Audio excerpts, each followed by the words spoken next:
Good morning, Bitcoin. My name is Thomas Hunt, and this is Proof of Work. Proof of Work is a show about the people behind Bitcoin and how they got here. Today we're joined by Lalu from Lightning. How's it going, Lalu? Go pretty well. How about you? It's great to be in Amsterdam. Yeah. Always interesting things happening in the windows across from us here. Definitely. We're in the old Dutch stock market, and apparently there's no dress code for standing in your window smoking a cigarette in Amsterdam. But that's fine. We close the curtains. Yeah, everything's cool now. Everything's all right now, yeah. But, I don't see that very often in the States. No, definitely not. Yeah. Yeah, it's a great convention. It's good to be here. Oh, yeah, no, it's a great venue, too. Like, Amsterdam's dope in general, so happy I'm here. It's been nice. Have you been here before? No, it's my first time, actually. Oh, I've never been to Amsterdam, never been to Netherlands, so yeah, I'm enjoying it so far. It's a great place. The bikes, the freedom, and just everyone leaves you alone. Yeah. It's like a, it's a culture of politeness. Yeah. And, do what you want to do, kind of thing. Yeah, no, which I can dig. Yeah. All right, well, we're going to go ahead and start with everyone's most favorite and familiar question. What was your first computer? Pretty sure our first computer was like in like 1998, 99. It was like a compact, like, Windows 98, like HP computer, Was basically. it a tower or a pizza box? It was like, a tower, and then also the monitor along with it. It's like the full suite. Sure, like my dad bought it. I was like, oh, this is cool. Let's boot it up and see how does this thing work?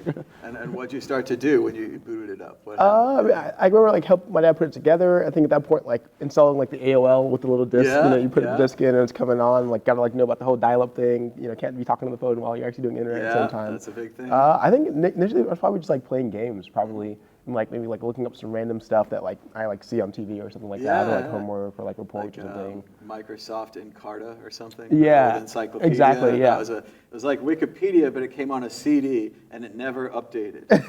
So yeah, encyclopedia. And an encyclopedia is like a book that would tell you about things. Just the kids don't know. Yeah, or like there was that like pinball game too. I think. Yeah, that version. Space Cadet pinballs. Nice, like Minesweeper, Solitaire. Yeah, classics. If you're lucky, you could get that Windows Entertainment Pack with like Jazzball and some of the other little Microsoft games. They had quite a few eventually. Yeah, that was dope. But yeah, that Solitaire cost people thousands of hours of man hours. Secretaries everywhere, like they could tell. I mean, maybe not then, but now, like Windows 10 or whatever, it reports home, so they could probably tell how long you're playing Solitaire. Solitaire. They can really They estimated it before, and it was staggering. Yeah, I bet. To have the actual numbers of like what they're wasting. Yeah, and I remember like for the longest time I actually didn't understand the game. I was just kind of like, all right, click, let me make sure it happens. And like many years later, I was like, then I like mastered it. Yeah, as a kid, you're just moving cards around with a mouse. It's pretty amazing. Yeah, it was cool. Yeah, sometimes disappears, sometimes it doesn't. Sometimes I lose. You're just trying to figure it out. Huh? Yeah. So that's pretty cool. So what'd you do next with a computer? Did you stick with it? Did you learn how to program or do Photoshop, or what what interested you about the computer? I guess from then, like, I had like a PS1. For me, it was kind of like, mostly games initially. Mm-hmm. Later on, like, I had some maybe in like 7th or 8th grade, had kind of like a web development course. So like learn kind of like, HTML and stuff like that. I made some like sites about like cars, like sports cars or something, and I was just like copying it from like other people, like hot linking other stuff. Images and blink tags. Exactly. And center codes. Yeah. And then I guess it was a while until I really got into them again. Maybe like kind of like near the end of high school when I decided I actually wanted to like do kind of like computer stuff or like get more into CS. So you weren't a nerd in high school? Maybe a different kind of nerd? Well, I mean, no, like I was still a nerd, but like I didn't know how to program or anything like that. I was playing WoW a lot. I played a lot of World of Warcraft. Sure. And I guess I played on like private servers. And at that time, like people were doing kind of like customized private servers. And I didn't really know how that worked. And I think that was kind of like my initial introduction of like, okay, like there's this code thingy. They had the thing and they modified it, and the items are free. There's like this like additional content. How do they do that? And I think that kind of forced me to kind of dig a little bit deeper into what's going on there. You went into it and edited it and gave yourself good items and those kind of things? Yeah. So at least I tried to. It failed. There was like a little chat server people were trying to work on, but it didn't get too far at that point. Now it's kind of at least like, okay, well, you can do the creative, kind of like ventures in computer space. So I thought that was really interesting. It's interesting because things used to be a lot more easy to edit. Like, I mean, I would play very basic games, and back in the day, if you looked in the file and you found the like variable that was money, you could add an extra zero to get more money in the game. You know, they didn't really worry about locking it up. So much. And now you have like IP laws. And by the Warcraft level, you're playing online, you're cheating other people. It's not just I'm not just beating SimCity. I'm like ruining your day. Exactly. So it was a little different, but. I do think it was kind of better back when you could edit the programs and like Stallman, free software, this idea that everything on his computer he wants to be able to edit and verify the source, and he's of course capable of doing all that. Yeah, not everyone is. Most normal people aren't, Definitely, but that idea is still a great idea. Yeah, no, still definitely, still very interesting. So you're playing World of Warcraft, and then you go on to college, or maybe you go to college. Go to college, yeah. Did you study computers? Did you study something different? Yeah, so I ended up studying CS in college. I guess initially I was going to go kind of like into like medicine, but then like at one point I was like in some like pharmacology class in high school, and I was like, isn't that fun? It's just like memorization. And I think I like dropped the class like that semester, and I was like, all right, let me. Heard. Yeah, you go through the anatomy book. This is this, and this is that. And, I've never had a doctor tell me in the thing, oh, this is your certain bone. They could look at a piece of paper a second before. Exactly, yeah. So to me, it just didn't seem that fun. And like, kind of like CS, like software stuff seemed a little bit more fun. Nice. And then I was like, all right, maybe I'll just try this out and apply to some colleges that maybe like kind of like, known for that. So yeah, great. Yeah. So what kind of languages were you learning? What were they teaching you? So I guess initially, I probably like before I started, because at that point I was like, all right, there's definitely people that have been like coding since like 5 years old, and I'm just like getting it now when I was like 18 or 19 or something like that. So then I like bought some like Python book of Barnes and Nobles, like I think the summer before like everything started. So I was like, okay, let me kind of catch up whatever else. So I did that initially, and then afterwards it was kind of like C, the intro classes, Python, and then like a lot of C and C++ typically in the curriculum. So yeah, those are my initial languages. And then when you got out of school, did you go to work in computer science, or? Yeah, so I started, at Lightning Labs, helped co-found it, and then just started like from the get-go, basically. Bitcoin was there. So when did you find Bitcoin? Were you still in college, or was it after that? Yeah. So I think I was in college, probably like my freshman year, when someone kind of like initially like told us about it, kind of like the whole like Silk Road thing. I was like, how did that even work? Like, are you on it right now? Like, how did they know about it? Like, how was it not shut down? Like, how? I mean, so at that point, like, I think because I was a little bit new to CS at that point, I didn't really understand like what was going on, and as far as like how it worked or anything like that. Probably wasn't until like maybe like 2 or 3 years later where I was, I understand components of computer science now. Like, it's a peer-to-peer network that has, and I'm like, actually that's like pretty interesting. So at that point I kind of really dove a lot deeper into it. It took a lot of ideas bringing together to make the Silk Road. I mean, exactly. On one side you have the Amazon-like website with categories and things you can buy and almost shopping cart system, some kind of thing, a reputation system, all this kind of stuff. Yeah, very significant. Yeah. But then it's hidden behind Tor, which is itself a whole thing you have to understand, of like multiple servers of layers. And how can you communicate with these guys without exposing who you are? How's that? Yeah. And then on the other side, when you're paying the money, you could use Bitcoin. Yeah. And now you have a whole nother thing to explain away of like, how do you use Bitcoin? How can you not be tracked if you send the money? The whole, it's just it was a really kind of a great tour de force example of like what Bitcoin could do privately on the internet, all these people collaborating, the reputation systems and things.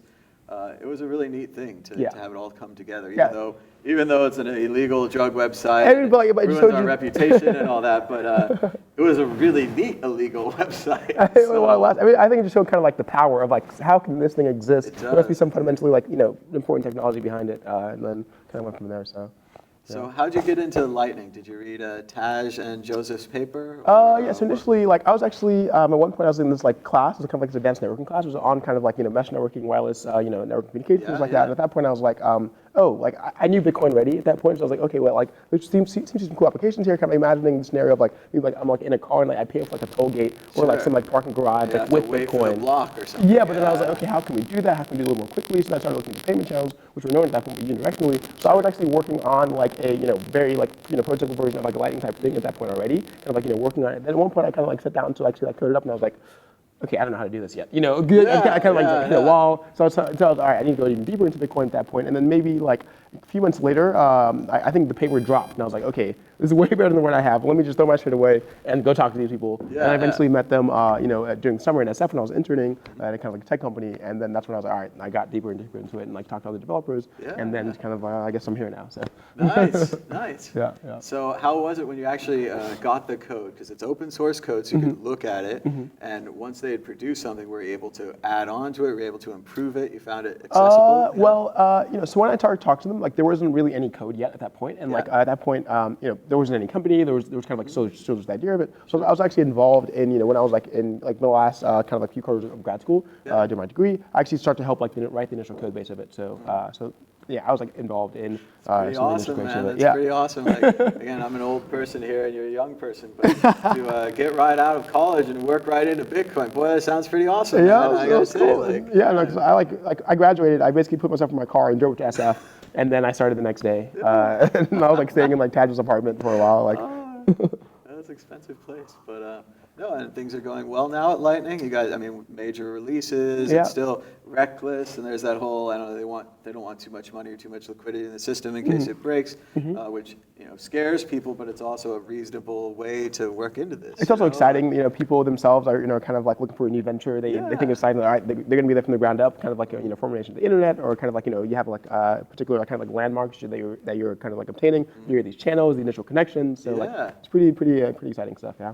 Do you feel the pressure? Because I know people, normally when you get software, it's all written and it's done, and then you try it. Whereas this is like, everyone wants it, but it's going to take 3 or 4 years. Yeah, it's and then people are using it like now. And they're using it now, and they want it now, and there's, if there's a bug, they could lose money, but there's all these things. Yeah. Like, do you feel pressure on that? How are you taking it? I guess I don't really feel pressure myself on it, but like I just feel like one thing I learned in Bitcoin, at least kind of working on Lightning stuff, like people are like, I feel like particularly in the space, are kind of like more willing to like run experimental software, right? As in like they really know how it works, and then also you also have like money into it. Like, and I think the great part about that is like earlier on, because we were so excited, we basically had kind of like a grassroots QA team. Like I would basically push a commit out, they would test it. Oh, there's a bug here and here. So that was like really good. I think that really allowed us to kind of like speed up our development as well, because we had the QA team were mainly volunteers from the internet. Yeah, exactly. People on IRC, on our Slack, people just coming on GitHub, because they were also kind of like emotionally invested in themselves philosophically, so they wanted to see it work, and they contributed via basically QA, and I think that really helped kind of accelerate initial development, because it wasn't just I had my whole testing loop myself, and I have 20 people around the world doing a testing loop. They're testing while I'm sleeping, so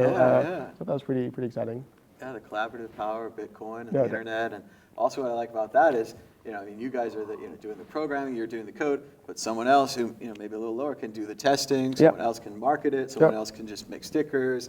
Like everyone can contribute in their own way. Definitely. To Bitcoin, or just like write some guides, like how to tutorials, like blog posts. All volunteers, and we have an army of them, multiple languages, multiple countries, multiple perspectives. Definitely. And that's what we need to bring Bitcoin and Lightning to the people. Yeah, it's amazing. Like we're here around the world, and talking about Bitcoin stuff. I know. Usually we're in San Francisco. I remember at one time when the new Zelda came out for Switch, we were both very much playing the new Zelda. Oh, dude, yeah, that Zelda, the Switch is amazing. It is a great It's so dope. It is so dope. Yeah. That new Zelda was just amazing, and it was actually the first Zelda I ever beat. Also, because I got into them in the past, and I was like, what's this dungeon shit? But this one, I thought it was a little more to my taste, but it was amazing. I love the way you could just climb over the mountains, and eventually you get the amazing stamina. Exactly, you just like rock climbing, like badass. My character in the beginning is so small and weak, can't beat anything. Now it's like he's like an assassin moving across the landscape, just killing everything. Yeah, also like the Lionel, that boss kind of thing. Like, initially it was like, oh, that's like the scariest thing. Now it's like, all right, hop. Now it's like, all right. Exactly. It was great. You get the good bow and everything. That was great fun. But no, of course, I played the original Zelda, Nintendo, and all that. But it's good stuff. And it really, I think, it teaches you a lot about programming. Like thinking in steps. You need to get the key to open the gate, to get the wand to kill the beast. That's programming. And then also just being out in the world. I think about when I have my bag. I'm like, okay, so I have my sweatshirt, I have my jacket, I have my umbrella, I have my water bottle. It's like very Zelda to me. No, definitely. In the world like that. Yeah, because I remember like when I was first starting, like I had that my Python book and was like, okay, kind of like convert Fahrenheit to Celsius. I'm like, all right, that took me like an hour. And I'm just thinking like, how are people making anything at all? Like it's insane. Like how can so I was like, complicated. I was like, all right, I gotta keep climbing, the mountain. Someday I can understand how to make a complex system myself. That's good one. I think that would help people at home, because I look at programming and it's so crazy and all this stuff, but when I broke it down into parts and I was like, okay, I want to build a blog, I put the data into the database, I take it out and show it to people, that I could do fine. Yeah, exactly. Because I understood like what I was trying to do, whereas arrays and numbers and all this I was like, what am I doing this for? Definitely, yeah, because I felt like it's very strong skill to be able to kind of like decompose a problem into like a subcomponent, actually tackle that thing himself, put the thing together, and then at that point, all right, now I can like build anything. Now I start with the parts, I assemble them, I can go top down and bottom up, and maybe I'll eventually do it if I have like some reproducibility or debug loop. But no, that's definitely like powerful, like mental model to be able to kind of like decompose. You can go get the programming book. Exactly. And O'Reilly books are great, and also the other now books. we have the internet, Stack Overflow, Google, so you can really just iterate. You can talk to people, you can ask questions. A lot of what I ran into is I was lost and confused, and there was no one to get help. And the computer programming teaching at the time was like, try to chase them away. Like, there's too many of these bastards. Let's get rid of them. And so I was like, okay, I'll go do history. I'm great at that. So I don't have to, feel bad about doing shitty at computers. But And I always use computers, so I was still in it. Yeah, definitely. But yeah, no, that's great. I'm glad you're doing well with Lightning. Maybe one more thing. I don't know. Is Lightning a big conspiracy? Are you secretly trying to take over the internet with Blockstream, and you're going to put all the transactions through the thing? And I don't know. Do you buy any of that nonsense? I mean, you don't seem like a conspiracy person. No, so. I mean, people are using the software because they want to. Yeah, by choice. Yeah. I mean, there's definitely other things we can people be working on Bitcoin as well. Lightning's just like one cool thing that's kind of like layer. really, We have liquid side chains. We have other side chains. Different.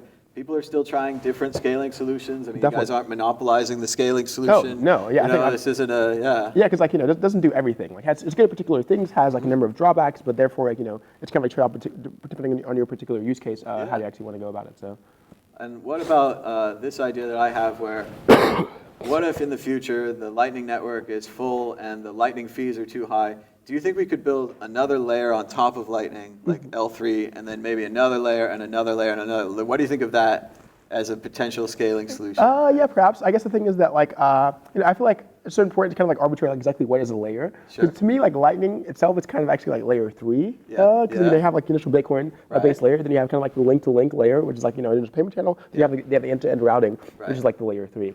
So like to me, it's layer 3. I think you can continue to kind of like have this kind of like layer of indirection effectively to allow you to kind of like batch out all transactions. But I think in the future, there'll be kind of components where maybe you have like a number of individuals in a single channel, then maybe that can like allow you to have different trade-offs as far as sending payments back and forth to each other. But yeah, I think we'll just keep going. We'll just find additional ways depending on like what becomes the main use case, how things evolve. So I'm kind of like waiting to see, okay, like what will be the predominant thing that's kind of like the initial main like hook for Lightning or whatever else, and kind of just go from there. And definitely people are doing research actively all the time. I usually try to keep them with all of it, immersive if I can, but definitely still like very exciting time to be working in the field. Well, and that's the thing about Bitcoin is that it's software and it can change and it can improve. And a lot of people have kind of become traditionalists and they want the white paper and only the white paper. Yeah. And I don't think Satoshi thought that way. He seems like a computer programmer to me. Yeah, he seems flexible. He tries a poker client, he doesn't finish. He tries the other things. He's that this works, that works. Yeah. I think he's a pragmatist. Yeah, definitely. Yeah. I mean, you definitely just can't like kind of like box your thinking into a particular paradigm. Like this is how it must be. You always need to be evolving. I think so. Yeah. All right. Well, thank you so much, Lalu, for the interview. Where can people reach you online? Ask you annoying questions about Lightning. So I'm on Twitter. Sign up to join the team. On Twitter I'm roast beef. That's like roast beef with no T. Our website's lightning.engineering at Lightning Labs, and then we have like an IRC, LND. We have our GitHub stuff. Slack, everything. But you can find me from roast beef and go from there. All right. Yeah. Thanks so much for the interview. Cool. Thanks.